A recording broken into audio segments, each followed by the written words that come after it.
Se você quer investir em fundos imobiliários e não sabe exatamente como escolher quais os melhores fundos, no vídeo de hoje eu vou te mostrar duas dicas práticas para você escolher os seus fundos imobiliários.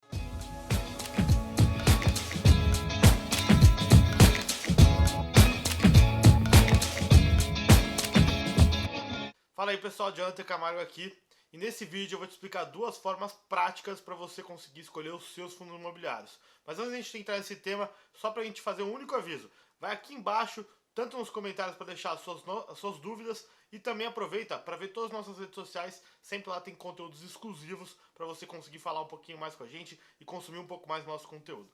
Bom, mas vamos lá, para quem não sabe, quando a gente fala de fundos imobiliários, a gente tem que pensar sempre em duas coisas. Fundos imobiliários têm duas formas de remuneração que ajudam a você, investidor, a ganhar mais retorno sobre o seu dinheiro.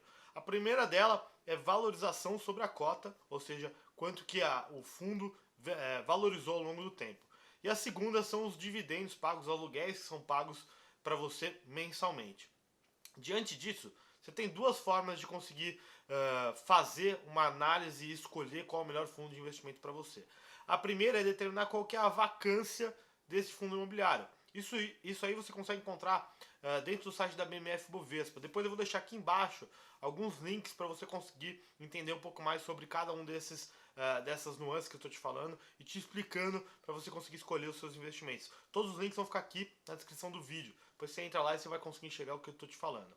Bom, mas a primeira situação é, se você conseguir determinar qual que é a vacância que esse fundo tem, ou seja, quantas unidades dentro daquele prédio ou daquele conjunto de prédios que tem dentro do fundo imobiliário estão vagos, isso que é a vacância, ou seja, quantas unidades estão vagas, quanto melhor essa vacância, ou seja, quanto menos vacância tiver, melhor para o fundo imobiliário. Por quê? Porque mais pessoas estão alugando os imóveis e, portanto, você, investidor, vai conseguir ter uma melhor remuneração nos aluguéis mensais. A outra forma que existe de você ganhar dinheiro com os fundos imobiliários é sobre a valorização da cota. E como que funciona isso?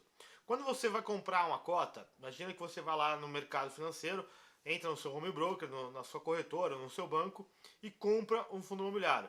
Vamos supor que essa cota vale R$100. Essa cota que você está comprando, ela é o valor de mercado do fundo, ou seja, o quanto que ele está valendo naquele exato momento. E para você entender exatamente se você está comprando barato ou caro, você precisa saber sobre o valor patrimonial da cota. O que é o valor patrimonial da cota? Basicamente é uma avaliação que é feita de todos os imóveis e se chega a qual que é o valor justo por aquele imóvel. Ou seja, mais ou menos assim, quando a gente vai comprar um imóvel, a gente sabe que naquela determinada região o preço do imóvel custa X mil reais o metro quadrado. Essa avaliação que é feita para determinar qual que é o valor patrimonial da cota é exatamente a mesma coisa. Então imagine o seguinte, você vai comprar lá um imóvel, né, um fundo que tem, por exemplo, imóveis na região da Faria Lima, em São Paulo. A gente sabe que lá o metro quadrado é de 15 mil reais o metro quadrado. Tá? Então você vai saber que o valor patrimonial do fundo ele é um valor X, que é dado por esse valor patrimonial da cota. Vamos supor que o valor patrimonial da cota seja de R$90. Se no mercado financeiro, se lá no meu home broker, esse mesmo fundo está sendo negociado a R$100, quer dizer que eu estou pagando 10% mais caro do que ele realmente vale. Então, as dificuldades que você vai ter para conseguir ganhar dinheiro com a valorização desse imóvel é maior. E já quando a gente pensa no outro sentido, por exemplo, se eu tenho um valor patrimonial da cota de R$90 e eu estou comprando o fundo por 80 no mercado financeiro, ou seja, o valor de mercado dele está mais baixo, eu tenho muito mais probabilidade de ganhar dinheiro. O que você precisa determinar nisso tudo é que quando a gente fala de investir num fundo imobiliário, você tem que determinar duas coisas ao mesmo tempo.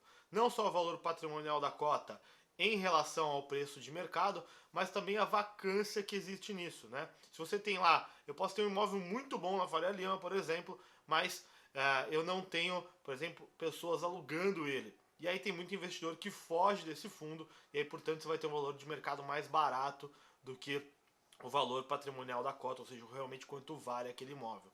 Tá?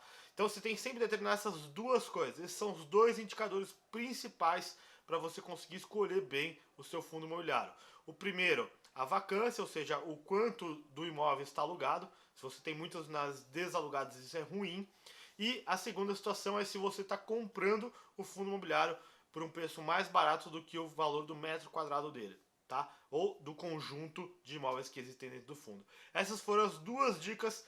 Eu vou deixar para vocês aqui embaixo também na descrição do vídeo, ou em algum lugar aqui dessa página, mais um e-book que a gente tem, onde a gente fala exatamente sobre como escolher fundos imobiliários, não só essas duas formas, mas outras, explicando desde o básico do básico, ou seja, um passo a passo para como que você vai fazer para investir em fundos imobiliários da forma correta.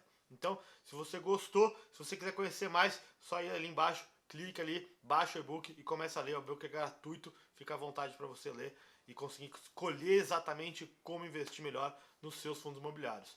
Bom, eu espero que vocês tenham gostado do vídeo de hoje e eu aguardo vocês, como vocês sabem, no próximo vídeo.